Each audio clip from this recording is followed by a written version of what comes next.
Welcome back on the AM show. After I went all ballistic talking about the state of our nation and everything in between. But before we get into our next conversation and I introduce to you my very august guest, you know, water is life. Awake is premium purified water treated through a strict purification process to ensure that every bottle on the market refreshes you and me better. Now, they have the perfect sizes for you. If you're thinking of the kids, for example, 330 ml, 500 ml bottles, you can stash it in their backpacks or their lunch bags, and you're good to go. If you want to drink more, 750 milliliters or 1.5 liters. So all you need to do now is stay awake with the Awake Purified Drinking Water. But also remember, it is one for life, and this is what I find so heartwarming. Today, I have a cardiologist in the studio. Well, guess what? With every purchase you make of Awake Purified Drinking Water, a token, a donation is made to the National Cardiothoracic Center. Isn't that heartwarming? For those who cannot afford such expensive treatment, they get help. Awake Purified Drinking Water is another quality product from Casapreco Company Limited. If you'd like to purchase in bulk, these are the numbers, or this is the number to call. 0262 351 251. 0262 351 251. This advert, remember, is FDA approved. On that note, before we get into our conversation, let me also let you know that after this substantive conversation, we're also going to be talking about that bullion van robbery which led to the loss of the life of one police officer. And for this specific conversation, we're going to activate the phone lines. This one we're going to be having now on health and blood clots. We're going to activate the phone lines. So just stick and stay with us. If you have questions, concerns, stick and stay. Prof is here and he'll be telling us everything we need to know. Now, did you know there are several ways you can develop blood clots?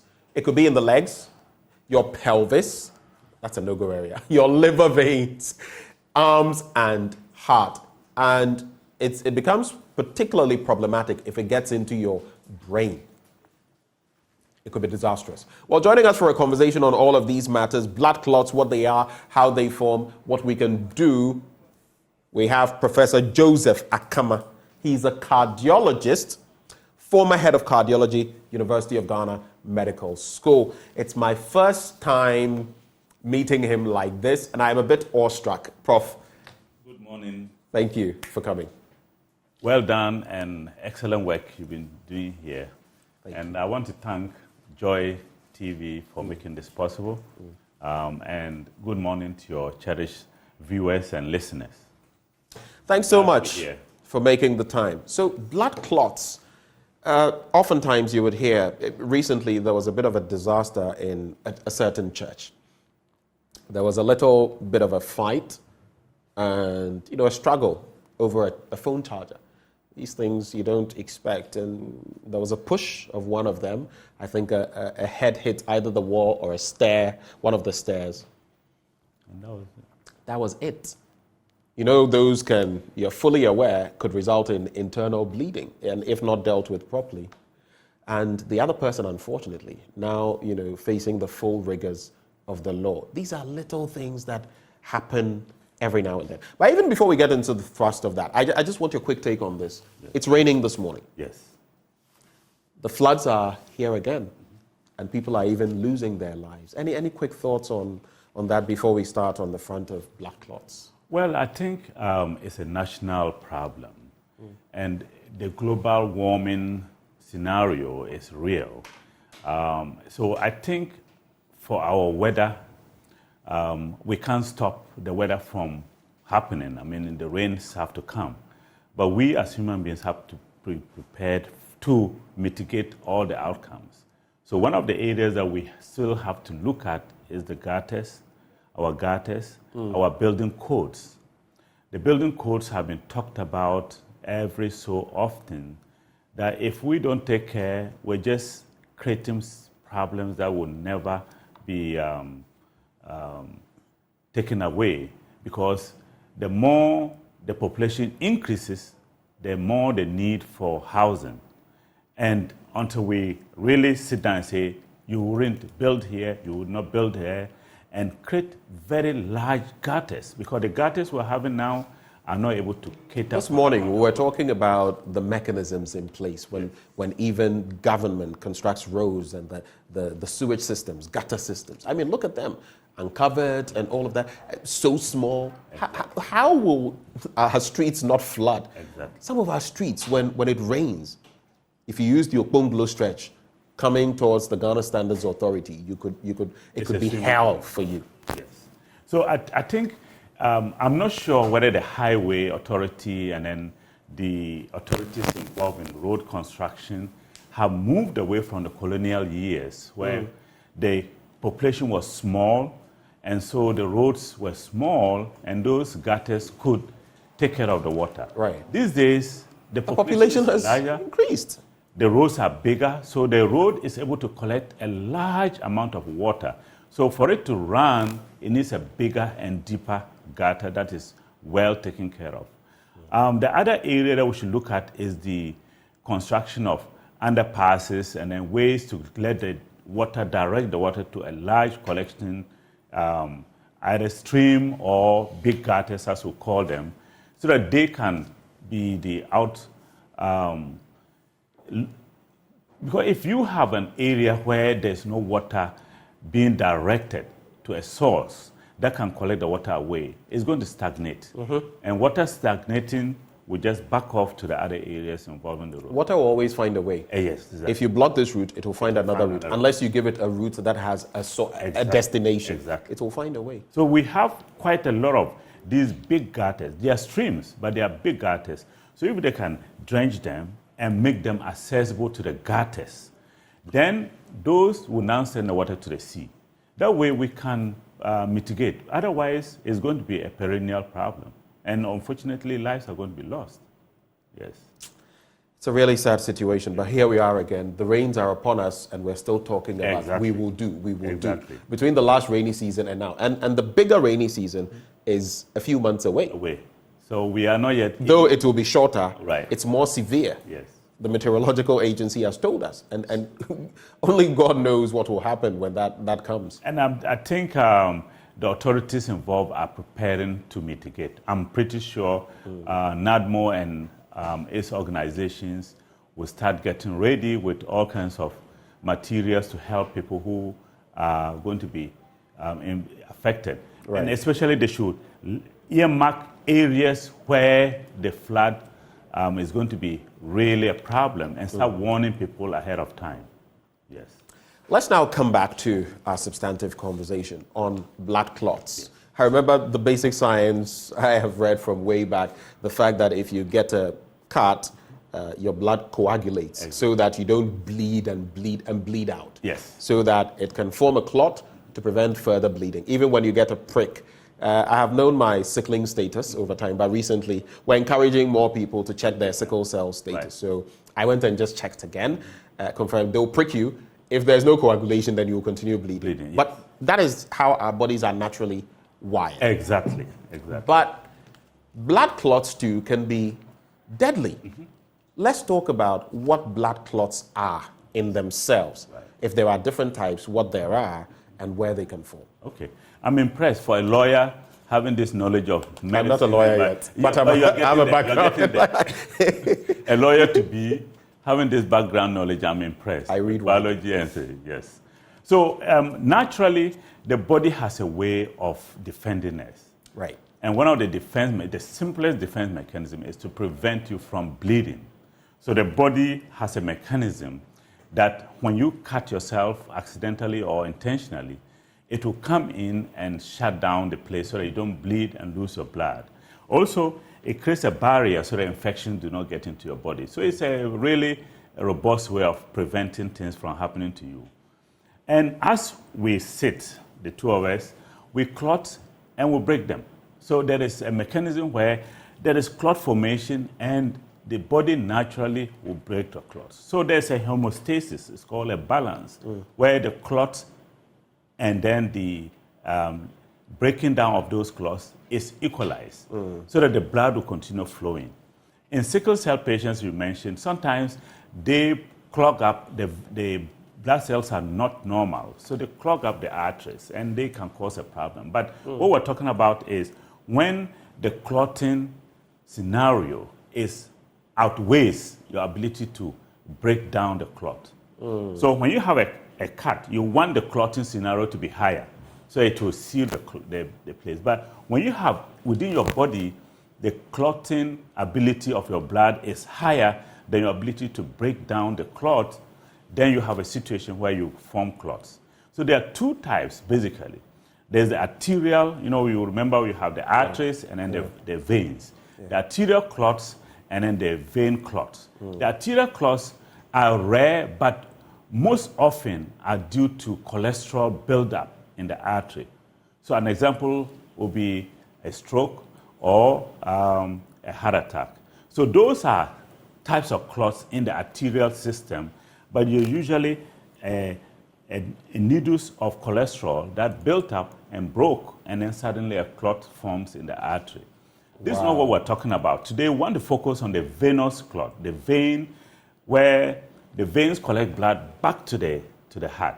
Now, if you have a clot in the vein, potentially, like you said, the floods, the blood can push that clot back into your heart and cause problems. So, clots are natural. Clots are broken down. You want to have a situation where you can balance the two. So when you say they are natural, what it means then is that from time to time they occur within our systems. Exactly. And because of that ability, they are broken down. Exactly. So you have a balance. But when that ability is reduced or inhibited, and the clots now supersede the ability to break them down, then you have a problem. Exactly. Okay. Yeah. So there are a number of reasons why this can happen. A clear-cut example would be, we remember we just went through COVID. Right. During COVID, we had the largest number of clots in the system, in people's veins and the lungs. The reason was the inflammation. So COVID, one of the reasons why people succumbed was clots. So the system was overwhelmed by the infection. Clots. So they just clotted easily. So people were clotting in the veins, in the arteries, in their heart, in their lungs. That's where deep vein thrombosis and all of that comes in. But usually we look at clotting in terms of whether you acquired it or you inherited it. These are the two main... So it's hereditary as well? Yes, there's quite a number of people who are prone to getting clots. So we'll talk about them. Wow. Usually, the one that we want to emphasize is the acquired, the one you can prevent. Okay. So the acquired ones are usually related to you sitting for long periods without moving. Okay, judges sitting in court for long hours, the bank of clerks sitting long hours, drivers sitting long hours driving.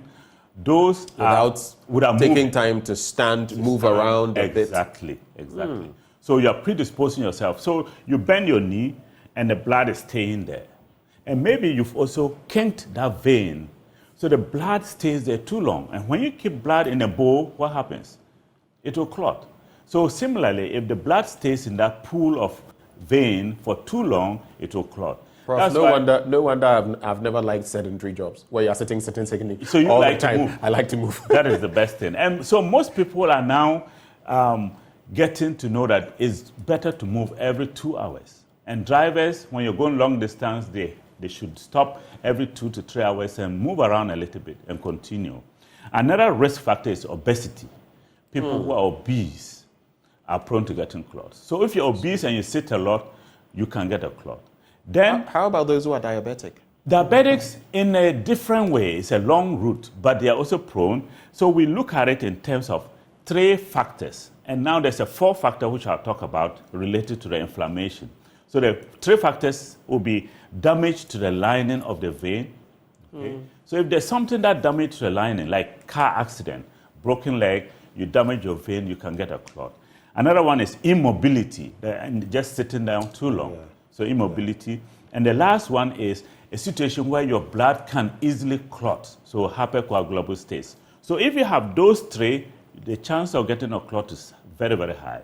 Another acquired one will be assuming you had cancer. Somebody has a cancer, the more likely the person can get a clot. So cancer patients, even patients who are going to develop cancer a year or 2 later can start having clots now, way before the cancer develops. The last one I want to talk about is the inflammation.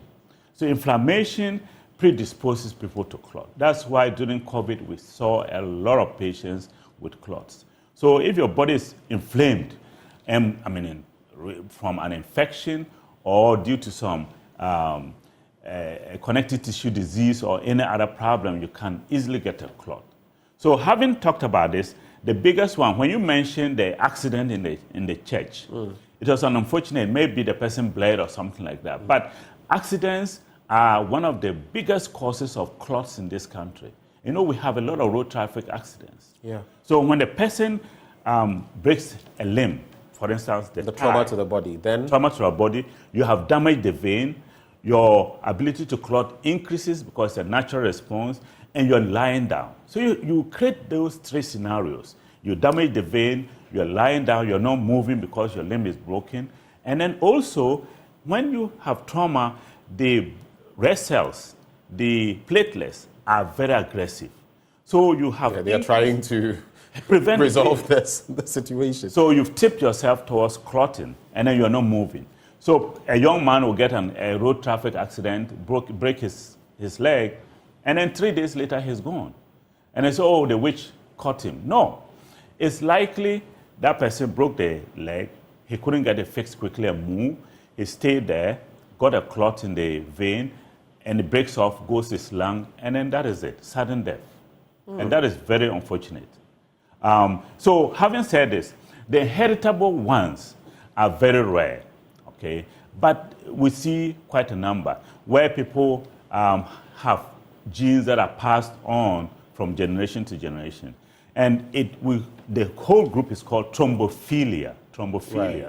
where you have the propensity to increasing clots in your veins. And what comes to mind briefly? You know, there were a few incidents of people taking, for example, COVID-19 shots. Yes. And some, unfortunately, succumbing. And then people would make news out of it. Yes. I want to suppose such people may be likely to have this. So for them, it's such a problem, and then you give them a shot and they suffer this. But it becomes news as though, but 99+% of us wouldn't suffer that. Exactly. So there's always a saying that there's no smoke without a fire.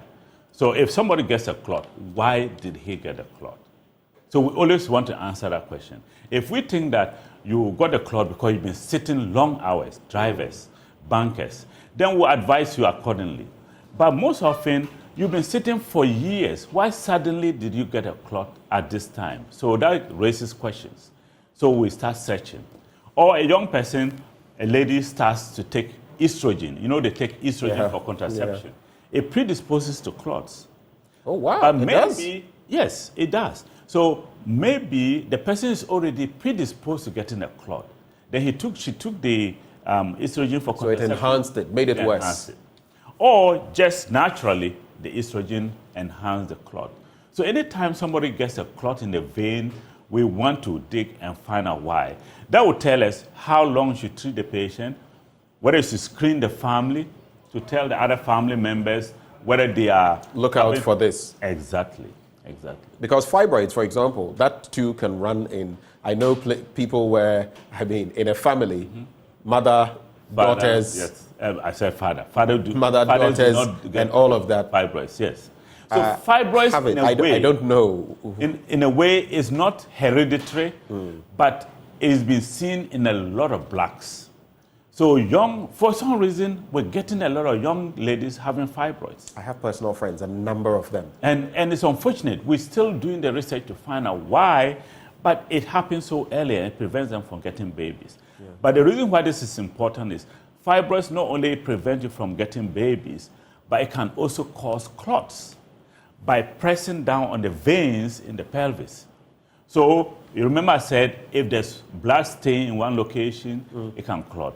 So if you have a fibroid sitting on a vein, right there, it presses on it, the blood does not move, and the person can come down with a clot. In actual fact, they did a research in Kumasi. My colleagues and I were talking about it yesterday, and they made me aware that in their research, they found that left leg was very common in having clots in Ghanaians. The left leg? Yeah, the left leg. So Dr. Kokuro and his team, and the reason maybe would be maybe the vein being crossed by an artery and blocking the vein. But we still don't know why the left leg. But it's a common problem.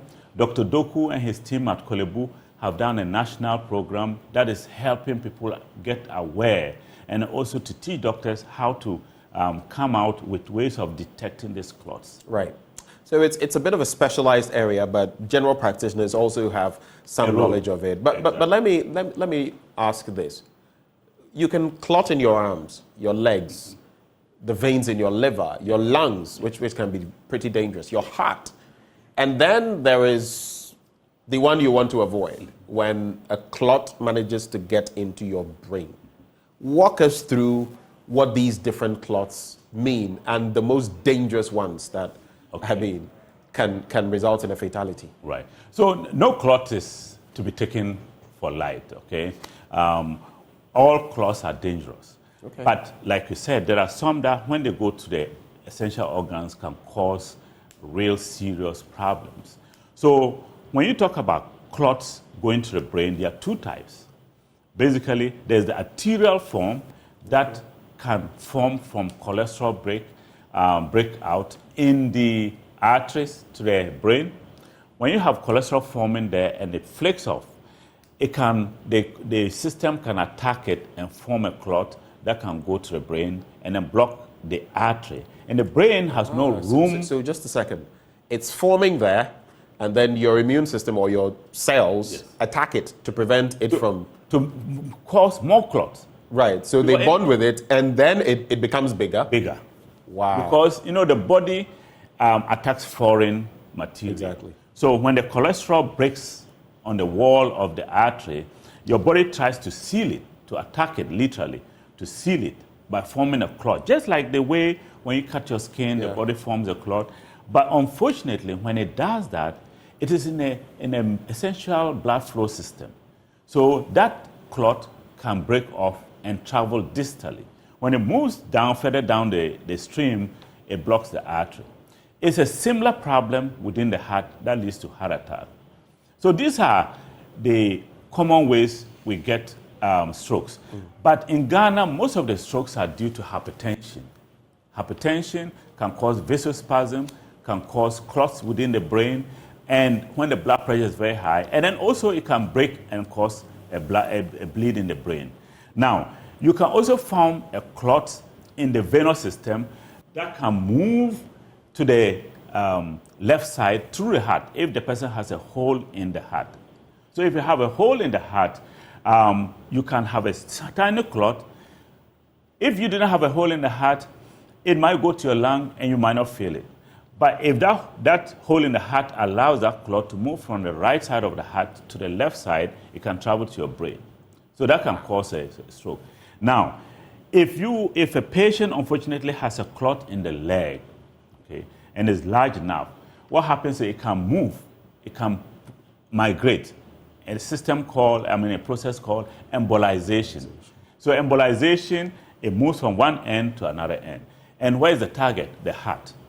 When it gets to the right side of the heart, because all of this flow goes through back to the heart. So it's a pumping system that will go in and out. So circulation.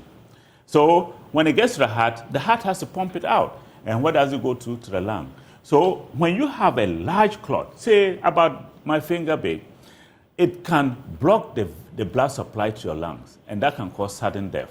So the person collapses, and before you know it, the person... That's what we say, Yes, he traveled to the village for a funeral, came back, and then 2 days later he died. And we simplify things by saying maybe it was some other reasons, but it could really be a clot.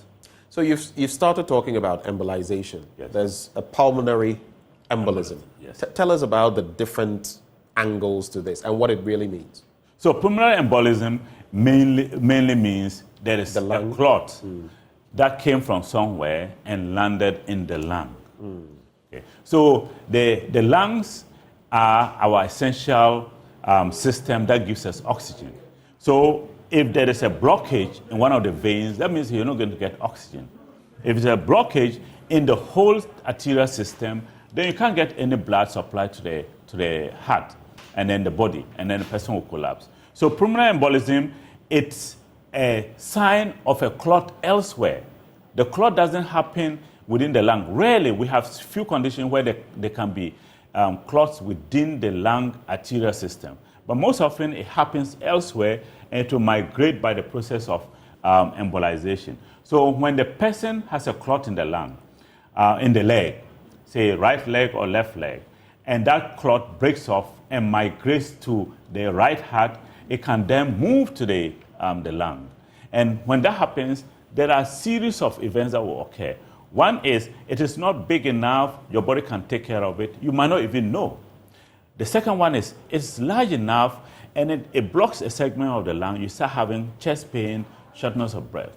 The other one is a large clot that really blocks either one artery of the lung or both arteries, where it can cause dramatic events, sudden collapse, shortness of breath. So anytime somebody has a leg swelling, that should raise suspicion for a blood clot. Leg swelling, especially one leg swelling. What if it is a leg swelling that just arises? Exactly. Or is it when there's trauma and there's swelling and you are contemplating whether there's a swelling, so you're contemplating whether there's a clot or not? Right. So any new clot, any new swelling of the leg should raise suspicion. Any swelling of the leg beyond the trauma should raise suspicion for a clot. And besides, anybody who gets a trauma to the leg and is swollen, the person should be checked to rule out any clot in the leg. So sometimes people may just sleep and get up the following day, they get pain in the calf, they start having swelling. That should raise suspicion for any blood clot. You remember we talked about what predisposes to clots in the leg. One is trauma, injury to that leg. So anytime you injure your leg, there's a fair chance that you may get a clot. And yesterday we talked about to an orthopedic surgeon. He said, if you have an injury, it's better to move. Get some good pain medicines and move. Don't sit at one place and feel pity for yourself. Otherwise, you're just predisposing yourself to getting a clot. And unfortunately, we have a lot of patients who cannot move, like people who get stroke. If a person has a stroke, the chance that he will get a clot in the leg is very, very high. So the family have to move the leg for the patient, either massage, that is where the massaging and other things come in. Physical therapy, get them up and going. Don't just let them sit on a wheelchair because they can predispose to clots. So a swollen leg should raise suspicion.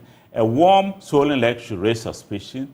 Any funny symptoms in the leg should raise suspicion. Varicose veins that are getting bigger should raise suspicion. You're talking of the stretch marks, Exactly. or is it the... Not a stretch mark, but the veins becoming so big on the Because calf. some appear on the skin. You can actually see them. Yes. So they are not really stretch marks. There's a stretch mark that goes with obesity. Okay. Which is different from the veins. You can see the veins on the skin. Yeah, those tiny... I think I've seen light-skinned people, and sometimes it looks a bit green or something like that. So is that what you're talking about? Exactly. But these are also big. They're really huge. Can make the leg ugly. Wow. So let's look at... We're going to activate the phone lines shortly. Just get the number, and if you are interested, which you should be, because I'm learning a lot here, give us a buzz. 0302-211-691. 0302-211-691. We're talking health, yours and mine. We want to stay alive. If you get that clot, it could mean disaster. So, and sometimes it's also about timeliness. Getting medical assistance on time so that it doesn't become a problem. You know, just about a few days ago, I got this, I was carrying this equipment, and because there were two of us and it was a staircase, at a point it fell a bit on my left ankle, the leg. I noticed after a few minutes that it was swelling. So I have this balm and this spray diclo spray that are very effective. I took time to rub it. Someone around massaged it a bit, and then I got ice and put it on, and I moved a lot. I think that is what the pain was a bit severe, but then it eased a lot after that. We have Prosper on the line, Prof. Prosper, thank you for joining the conversation. No. What are your concerns? Okay, my concern is Hey, Prosper, I can barely hear you. Hello? Okay, go ahead. I think we'd have to increase the volume here. My father is with that condition. Your father? is with that condition. It's with that condition. He has that condition. Okay. Yes. We have gone to Kolebu on several occasions, but it's like every day it keeps on coming. They give us medicine. How old is your father? He's 71 years, sir. Okay. But it keeps on occurring. Serious pain in the heart. Serious pain in the heart. Yes. Even yesterday, we went to review. They gave us some prescription, but this morning when we wake up, the pain has resurfaced again. About how long has he had this pain? How long has he? This thing started late in April. That is April this year? This year, April, somewhere around 28. Okay. And when it begins, if you wanted to start, it will begin by vomiting, then that's it. Wow. We're so sorry to hear that. Thanks for sharing, and we hope Prof will be able to say something that will help in a way, and we'll keep him in our prayers as well. Thank you for calling, Prosper. If Doc can put his number out so that we'll treat him, we'll be very glad to do it. We'll have a way of doing that. I'll confer with my production team, and we'll see how we can. Maybe you can stay on the line. Just hold the line if possible, and let my team engage you. Prosper, okay? Thank you. Thank you very much. So that is his situation. Yes. Any thoughts on that before we move on? Well, Prosper, I'm sorry about your father, and also we wish him all the best, and the family support him as much as possible. He's done 70 years. Does age predispose you to some of these? Some of it. Age has some factors that come with the aging, the processes in the arteries and the veins. But unfortunately, the history is very, very Scanty?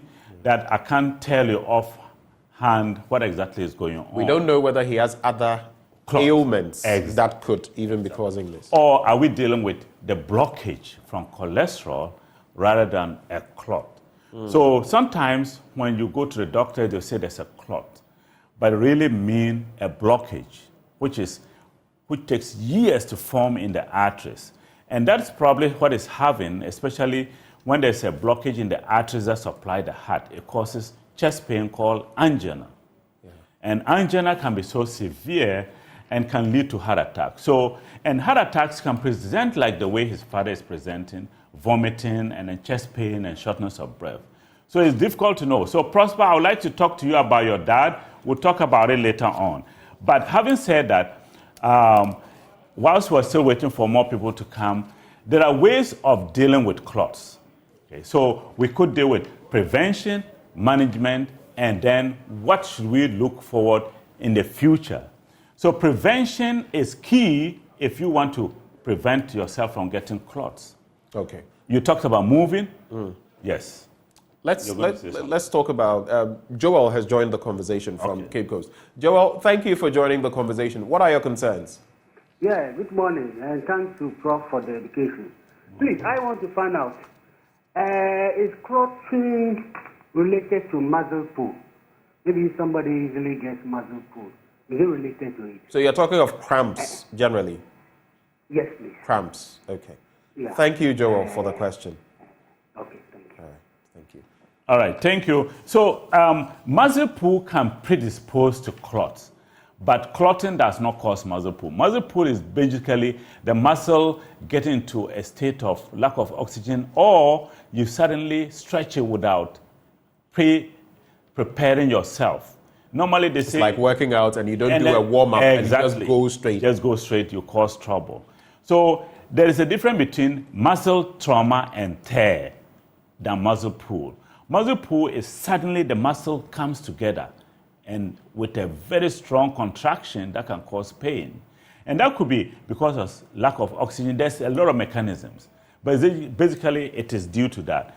Now, when you have muscle pull, that can lead you to having a situation where you don't move the leg, then you can have a clot. On the other hand, if you have a muscle tear, trauma, suddenly you want to kick, a taekwondo person wants to kick, he didn't prepare himself, he kicks, he tears his hamstrings, or a sprinter tears his hamstrings, then you can have a situation where you have damage to your muscle, and so you can get a clot. Okay. Sometimes, too, we have sprinters who suddenly get calf pain, and subsequently, they can develop a clot because of the damage. So anytime you have that trauma, think about it. Let's bring in Priscilla. Hello, good morning. Hello. Hello, good morning. Good morning. Thanks for calling. What are your thoughts, please? And thank you for the opportunity. I wanted to ask, I have severe pains in my under of my feet. The soles of your feet. Yes. And they are very painful, especially when I walk and I step on something. So let's say you step on a stone or something. I mean, we would all feel pain, but you feel it more. Yes. Not the normal kind of pain, towards the heel. Okay. The pain Prof, is are you towards getting- the heel. And Yes. it's so painful, sometimes I can feel it all the way to my waist. Yes. So from the heel, you feel the pain all the way to your waist. Yes. Wow. I wanted to know if it's something being caused by a black clot or something. Thank you. Is there anything else? Swollen? Yeah. Are your legs swollen? No, they are not. Okay. So Priscilla, I'm sorry about your pain, but you need to see a foot doctor. Basically, we don't have too many foot doctors in Ghana, but see an orthopedic doctor. It sounds like you have something we call plantar fasciitis. Basically, the heel of the foot, the arch of the foot, is such a way that there's a tendon. So when we step on our feet, we put pressure on there. So the fascia is inflamed. That is what is likely she's having. Right. So it can be And does very that explain the pain all the way to the waist? because it's so painful, and the way people describe it is shooting up. Whereas shooting down could be nerve, but shooting up could be because she stepped on that area. It could be very inflamed. So I would say soak your feet in warm water. Try to get shoes that has a lot of cushion, because most of our slippers are so flat and hard that will put pressure on that area, the calcaneum. So the bone there is called calcaneum, and then the spare, there's a tiny bone that's taken out with tendons coming to that place. That could be the reason. But I can't also rule out nerve problems. So it will be better to have a doctor examine you fully. This has nothing to do with clots, because the leg is not swollen. You don't have any reason to have predisposition to a clot. So, but I think that most likely it has to do with inflammation. So we're talking about the prevention, still waiting for more people, isn't it? We've actually run out of time. We're not going to be able to take any more of that. Yes. But I just want us to look at the effects of blood clotting, what the consequences could be, and what in our day-to-day lives we can do to, I mean, yes, for me, for example, when I go for my medical checkup, they will tell you your high-density cholesterol, your low-density, this and that. So you have an idea, and then if it's normal, it's normal. Right. If this one is not so normal, you need to work on it. Right. What do we look out for? So essentially, clots, we don't have a way of telling whether you can get a clot or not. But if your family has a history of clot, we can predict that this person's uncle or mother has been having clots, so you're likely to have a clot. So we don't screen. So, for example, is it Prosper who called about his father? Yes. Should he be concerned? So until we know what is happening to him, if it's a blood clot, then he has to be concerned. If it's a cholesterol, the father is 70 years, maybe not. Maybe he should check his cholesterol. But consequences, if you have a clot and you're not treated, and currently we have very good treatment in Ghana, ranging from heparin to oral medications, including warfarin, Azaban, Xarelto, and Eliquis. These are all medications people can take to treat a clot. Now, if you don't treat a clot, it can get worse and cause problems. The biggest concern is it's in your leg, it travels to the lungs, it can cause you to die, it can cause pulmonary hypertension, where the pressure within your lungs is so high. The other consequence that we have to think about is that anytime somebody gets a clot, he predisposes himself to getting another clot and another clot. So there's a risk. And you damage the venous system in the leg, so the leg can become bigger than the other leg. So chronic vein problems are huge. It can cause chronic pain in that leg That is so unbearable. Just to completely cap off the conversation, I can't miss this one. So, sometimes you would experience some trauma. You hit somebody part here and there, Yes. and you may see some swelling. Yes. How concerned should we be? Or should it just be when, for example, you hit your head and you think maybe something could be up, that we should go to the hospital? Because we hit ourselves all the time and we take them for granted. Right. No, so anytime you hit yourself, you do the natural thing, what we do. Like your case, you took the medication, you applied the medication. The main thing is to apply cold compression, so like the ice. And then once you apply and it gets better, you're fine. But if 2-3 days later, the leg is getting swollen or the arm is getting swollen, you have to get seek for help to find out there's no clot. But usually, any trauma will cause a swelling, and it shouldn't last more than a week. So if you apply cold compression and then within a week it resolves, you're happy. But when the swelling continues to get worse, or there's changes to the skin, then you start worrying that maybe there's a clot. That's why we go for ultrasound.